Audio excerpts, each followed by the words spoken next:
The following is brought to you by Vertical Vet. Rethink your GPO. Hey everybody.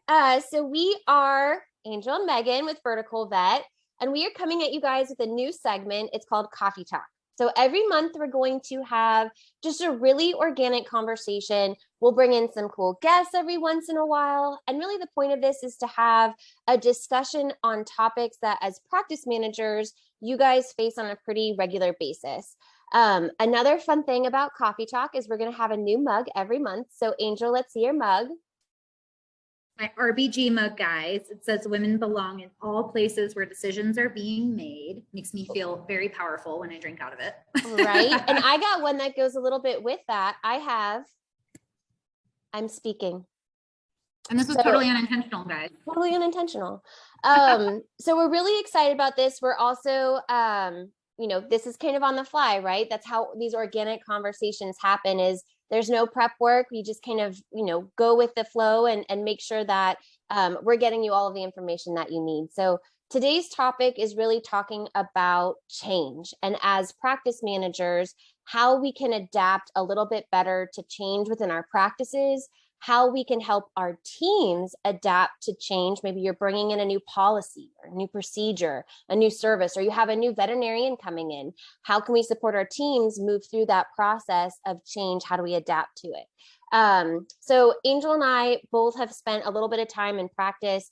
Angel's been a practice manager for a number of years, and both of us have spent a long time in practice medicine, even outside of being a practice manager and as a technician. So I think that there's a lot that we can dive into here. So Angel, really kind of, what are your thoughts on this?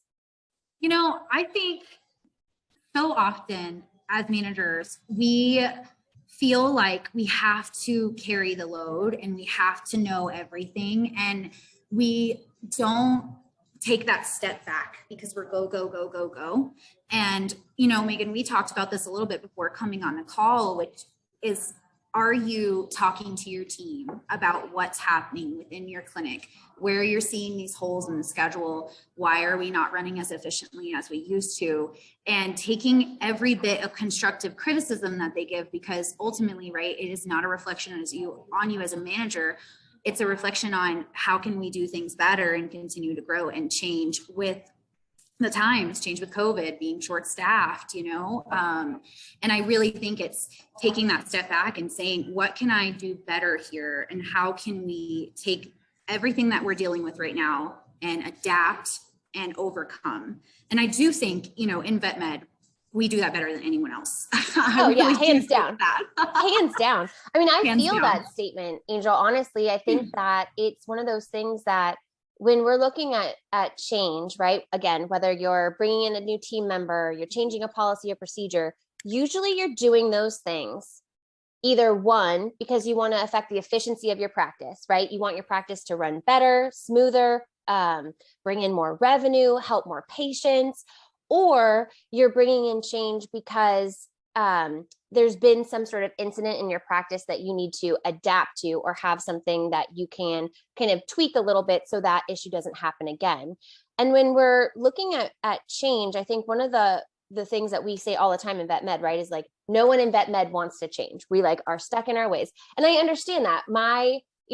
All through my career, I didn't want to be an old crusty technician or an old crusty practice manager that was stuck in the same way of thinking and wasn't able to move my practice along with kind of the changes in technology or the changes in resources, right? So when we're looking at, let's kind of bring this down a little bit, Angel, and I want to get your feedback here. As a practice manager, you're wanting to bring in a new policy.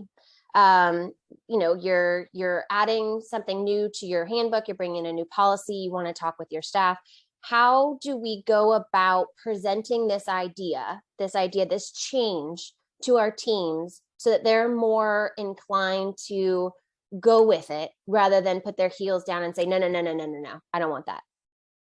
For me, I would always do a staff meeting. I love staff meetings. You know, I rant about this for anyone who's in platinum. They know it. I think staff meetings are so incredibly important because it's your way to connect with your team and to round table, just like how we do in platinum, just like how this conversation is dynamic, and really taking the time. Also, backstory on this, I had a veterinarian, a medical director, do this with me, where she said, come to me with everything that you want to do and why you want to change it, all your research, bring it to me, and then let's have a conversation. And so I take that with me in everything I do now, where if I wanted to change something with my team, I did all of my research on why I felt it was effective, why I felt like it was the way we should go, but then also round tabling that conversation with them and saying, this is something I want to do. It is going to change things. It's going to change our flow, but these are the things it's going to increase. It's going to increase our efficiency, our revenue, which means raises and bonuses and things like that.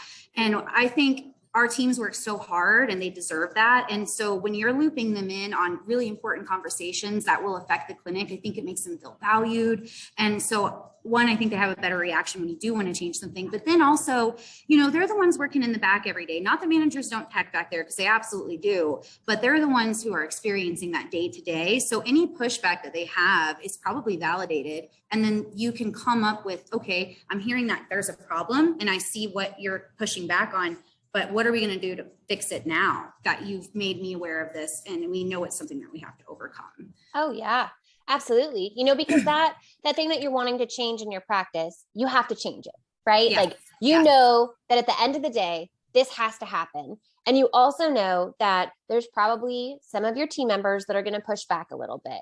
But sometimes in that pushback, there are valid reasons, right? We can't just assume as a leader within your practice that if there's pushback, then that means that I have a team member that's lazy, or I have a team member that's not listening to me, or I have a team member that just wants to do everything the exact opposite of what I'm thinking. Sometimes in those situations, they could have a valid point that by opening the door a little bit and having that conversation, the change is still going to happen. That policy is still going to be put into place, but you're opening your door to be able to collect some of those. Well, I'm worried about X, Y, and Z, right? And then just like you said, Angel, in this process, it can empower our employees to come to us with not just problems, but solutions. Okay, so we're going to move forward with this policy change. It's going to be a little bit uncomfortable. I have concerns about X, Y, and Z. But here's what I'm thinking on how we can solve those problems, right? We're almost creating this dialogue. You guys have heard this before in the platinum, of being able to present these ideas, these changes in an adult to adult conversation, right? Because that's what our teams are. Our teams are adults. Yes, absolutely. 100%. And you know what I heard when you were saying, like, they don't want to do this because they're lazy or this or that. And it's the number one thing that like I always would combat as the practice manager. And I feel like conversations I had to have all the time with the teams. Let's not assume what other people think about this, right? Let's get facts. Let's talk person to person. And I think that is a big factor in change too, because what we're assuming the team is going to think and may affect our reasoning on things. And it's the same with how the team is going to react, because they assume why you're doing something, right? Yeah. And so I hate that. I hate assuming. I would rather just ask and know, and then see how can we move forward from here, than assuming like this is not going to go over well. The team is going to hate this. And then the team feels that energy when you're coming into that staff meeting. And then I feel like that can cause them to be a little bit more combative as well. Yeah. And I love that idea of really the staff meeting, right? So you're presenting this to the whole group at the same time. You're having this chance to have an open dialogue. I think back, you know, sometimes we run these meetings where I'm like, don't do what I did, right? Because let's just be real. We learn just as much from our mistakes and our shortcomings as we do from our, you know, positive things and the positive influences that we've had. And so I think back to some of the staff meetings that I ran, and Angel, girl, I would have 3 pages of notes that I'd pass out to my team, right? Yes, and so I would come at them with like, and we're going to do this, and we're going to do this, and then this needs to be different, and we can't answer the phones like this, and I need you guys to watch how many, you know, of this product you're using and how much are we wasting. And it became so overwhelming that the things that I really needed to focus on in that staff meeting were getting brushed through really quickly, right? And so it's this idea that in these staff meetings, in these environments where you're presenting something new, you need to give it that time. Let's not overwhelm your team with, don't be like Megan, don't have 3 pages, where it's just, you're focusing on just those few things that you want to have enough time in that hour to have that dialogue with your team, right? Yes, I could agree completely. And just like how you said, giving things time. So we're implementing these new policies and we know it's going to be hard and we know it's going to be new for the team. And it's super easy to fall right back into doing those old habits because it's easier. And so you're like, well, I already know how to do this. So I'm just going to run through because we're short staffed or we're running behind or we had a walk in. And I think it's important when we have those conversations with our team to say, okay, what's our plan of action when there's a hiccup? What are we going to do when things don't go the way that we want them to? Because we know that's going to happen. So how are we as a team going to address it so that we can move forward? Then, something else, when you said that about the document, right? Create a Google Doc and share it with all of your team and date it and update it for each staff meeting with all the things that you discussed, especially your protocol changes. And then you can say, reference this standard operating procedure for this new protocol. And then that way you hold your team accountable. Everyone who couldn't have been at staff meeting has to read through that document. And so it's their responsibility to know what changes are happening. And then that way you can always reference back, right? So whenever you try to make that change or you have that staff member, because we always do have that one that kind of like has a little bit of a harder time, and I totally understand. And that's why those exist, because we can say, actually, it's in this date in this document that I know that you have access to, and it's your responsibility to check or reference back to if you had questions. And this was what we expected of you and it didn't happen, and that's your way of holding your team accountable through that change, Yeah. Oh yeah, absolutely. I love that idea about the Google document. And I mean, you can even say too, like on top of that, this is where the other day we did a video on team communication platforms, right? Yes. And so this can be a great place where you can house those things. One of the things that you mentioned, Angel, that sparked something in me was having kind of a time frame or a trial period, right? Mm-hmm. And so this is the idea that, let's say you're coming at needing to restructure your schedule in your practice, right? We're restructuring how we're, where each employee is going to be through the day. Maybe we're bringing in departments, right? So we have treatment, we have surgery, we have rooms, we have, we're working pharmacy or we're working phone. So we have these different departments that we're bringing in. So we're bringing in a whole new schedule, and there's going to be pushback, right?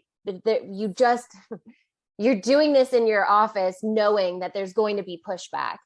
Yes. But and not even just from teams, but your clients. Yeah. From clients. I mean, it happens. So yeah, I think when you're presenting something new that's big like that, is having a good time frame in which you're going to have a trial period, right? So as a team, as you're saying, okay, we're adjusting our schedule, we're going to add some of these new, features or functions. We're going to give it this quarter. We're going to stick with this. We're not going to change anything. We're going to keep with this initial change for a quarter. And after that quarter, then let's come back together and reevaluate how it went. Because I think that when you're uncomfortable, change brings up uncomfortable feelings, right? Because you're so used to doing how you're doing things that when you don't have that rhythm, you feel a little bit uncomfortable. And so I think sometimes when we instigate some of these bigger things within our practices, it's, a couple days or a week and your team's coming at you. This doesn't work. I don't like it. I'm confused. Who's doing what? Like, this isn't working. Instead of saying, okay, let's step back for a second. This is uncomfortable. We know that. We know there's going to be some hiccups, like you said, but we're going to stick with this for this amount of time. I completely agree. So I think, yeah. Oh, go ahead. I think it's just so important because ultimately what we're trying to go for is involving our team in our hospital growth. And I think in a sense, we do this at Vertical Vet in a big way. We admit our mistakes. And then when we want to grow and we want to change, we really take things and go, okay, we've done it this way. We know this works. We know this doesn't, but where do we see ourselves in 6 months from now? And how are we going to get there? And we make that decision collectively together. And I think that it's super important for them to be doing that within their clinics as well. Oh yeah. When you're kind of developing these things that you want to revamp in your practice or bring in or add, kind of always have that end in mind, right? how do I foresee this affecting the end? And when you have the end in mind, it makes being able to come up with the steps that you need beforehand a little bit easier. I think that when we're talking about change, it's easy to say, okay, well, my staff members are going to have a little bit of pushback. Maybe some of my associates are. Maybe my owner is going to have a little bit of some pushback too that I need to work with as a manager, as a leader. But sometimes, Angel, we can get in our own way, right? Oh my gosh. We are our own worst enemy, 10 out of 10, practice managers especially. Yeah. We doubt ourselves. We think we aren't doing enough. We think we could be doing more, and we're not passing things on to the team that allows them to grow in their personal and professional careers. And we are famous for that, I think, especially just in vet med in general, because something that I actually heard a technician speaking about the other day is we're very good at shouldering the load, right? We will take it and run with it and get through it. And we get so used to putting our head down and getting through it that we don't think, all right, how can we do this and make it easier for everyone? And not just myself, but everybody, because this is obviously too much. And I'm just continuously adding to this pile instead of saying, what changes can we make? What can I give to my team? How can we adjust our schedule so that we are not carrying all of this ourselves? And practice managers, especially, I think that's my number one conversation, and you know that I have with them, is really just me encouraging them that they're doing a fantastic job, and that what they are trying to change within their clinic is not the end of the world, and they have every bit of capability of doing it. Oh yeah. Yeah. I mean, I think even in my, my career, in my professional life now, my personal life, when I'm wanting to change something, when I'm wanting to bring in a new plan or bring in a new technology, it's fear that gets in my way, right? Because we are trained in this profession to try to think 10 steps ahead, right? So we're thinking 10 steps ahead, but in the process of thinking those 10 steps ahead, we can come up with all of the reasons as to what's going to go wrong in those 10 steps. So at the end of the day, we're like, well, might as well just stay the same. It might be too much work. I might get too much pushback to do it. Instead of coming at this, instead of a place of fear, is coming at this from a place of excitement. What can be brought to my practice if I do this? So I think of technology, right? Where it's 2022, the things that I was used to working with when I first started my career. I mean, I remember black screens with green writing, right? And printer paper that had holes on the side of it. I mean, that's just, there's so many things that have changed in the last 20 years that I had read something that, what was it, Angel? It was every 60 days, something in medicine and veterinary medicine changes or becomes obsolete. Every 60 days. Our profession is changing so rapidly. And so with that change, we have to be able to look at new technologies that have been created to fit a need, to find an efficiency, and be willing to investigate that technology to see if it's something that you can bring into your practice, right? Just the other day, like I mentioned earlier, we talked about communication platforms, which could be a big kind of change that you'd want to bring into your practice, right? Or maybe you're looking at wanting to bring in laser surgery, or you're wanting to go down kind of more of a homeopathic route with your practice, right? These can all be really scary things that you're going to be presented with kind of that fear response. But if we can look at these things as solutions to problems, it might make this a little bit easier from a leadership standpoint, which is going to filter down into your teams, right? Absolutely. And, it's funny that you say that, because I think just like our teams look up to us, right? Like a lot of us have worked our way up from the bottom in our practice. They've seen how we've grown, how we've changed. And so I think when you try things that are new and different and innovative, and they see you, right? They're seeing you make mistakes, but that you're staying level-headed through it and coming up with solutions. I feel like it encourages your team and gives them that leadership quality to say, okay, I want to learn, like ear assistants. I want to learn how to place catheters.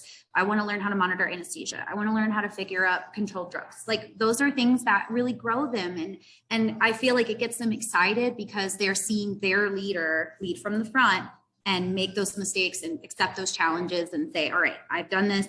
We're going to do it differently. It's okay. We're going to get through this together. And I feel like being that kind of manager, was my favorite thing is that my team was not afraid to tell me when they made a mistake. And that made me very happy as a manager, that they could come in my office and say, oh my God, I just messed up really bad, you know, and you're like, okay, thank you for telling me. Now what are we going to do to change it and fix it and move on from this and learn from it, you know? And so I feel like putting that concept out in front of them is very encouraging on another level for them. Oh yeah. And your team is going to have so many ideas, right? I think that there's this idea sometimes that as leaders in your practice and your company and whatever it might be, you feel like, oh, I have to be the one that has all the innovative ideas, or I need to come up with all of these, you know, ways to find efficiency. But if we allow our teams to have that ability to come to us with ideas, because they're going to be the ones that are going to be the champion for that change, right? They're going, if they are empowered to come to you with a problem and to find that solution, in that solution is going to be an idea on how to change something up a little bit. And now suddenly you have a champion in your team member who came up with that idea to move it forward and get all of the support of the rest of the technicians or the front desk staff or your kennel people or whatever it might be. They're going to be the champion for that, right? And that's at the end of the day what we're trying to create. I know. I feel like there is no better feeling than watching this assistant technician that you've been putting time and effort into and watching them take the leap off the branch and fly. Like for me, I have goosebumps just saying that out loud, actually, because that was so satisfying for me as a manager to say like, oh my gosh, like we did this together, and like she took it and ran with it and was encouraged and felt empowered enough to take that leap, and just look at her or him doing so incredibly well. And I knew that they had it in them all to get there, you know? Yeah, absolutely. I think even our owners feel that way with us, you know, even John, like our CEO of Vertical Vet does that with Megan and I all the time. Yeah, absolutely. Well, I know we want to keep this conversation relatively short and sweet, and this has been our first one. So y'all, we're going to learn from this. We're going to adapt. We're going to change things up as needed, right? And be comfortable with that change. So I kind of want to recap a little bit, Angel, because we went through a lot of different things, right? Because change is such a big, broad topic, right? So it's kind of hard to narrow it down. So what I heard kind of from this conversation is we want to empower our teams to make some choices, right? We want to empower our teams to be the champions behind that change. And in order to do that, you have to allow your teams the space to come up with ideas. Yes. And to speak openly with each other as adults and move through it. No matter what happens, just remember that you're going to have those hiccups, and it's okay. And it's okay to make mistakes. We're only human. We're doing everything that we can to do our best for our practice, for our team, for our patients, for our clients. And so we're going to mess up, and that's okay. It's just part of who we are and how we learn and move forward and grow. And don't be afraid of that. It's a good thing. When I make a mistake, I don't beat myself up as much as I did when I was younger, because I'm like, okay, I'm taking something from this and I'm learning and I'm moving forward. And absolutely. So please, also, if you guys did something so far in 2022 that you have implemented a change that you hope to stick with and really push through with your team, put it in the comments, because I would love to hear and see what you guys are doing in your practice that's innovative and different. Yeah, absolutely. And to say, you know, again, I can't stress how important this is. Have the end in mind. Have the end in mind when you're looking at implementing these changes. What is your ultimate goal? How is this change to affect that ultimate goal? And then what are the steps needed to get to that end result, right? Yes, absolutely. I 100% Angel, this agree. has been great. I love our conversation. Here's to coffee time. Here's to coffee time. And we'll see all of you guys later. Definitely put in the comments what you've done this year so far. We'll talk to you later. Yes, please. Bye, everybody.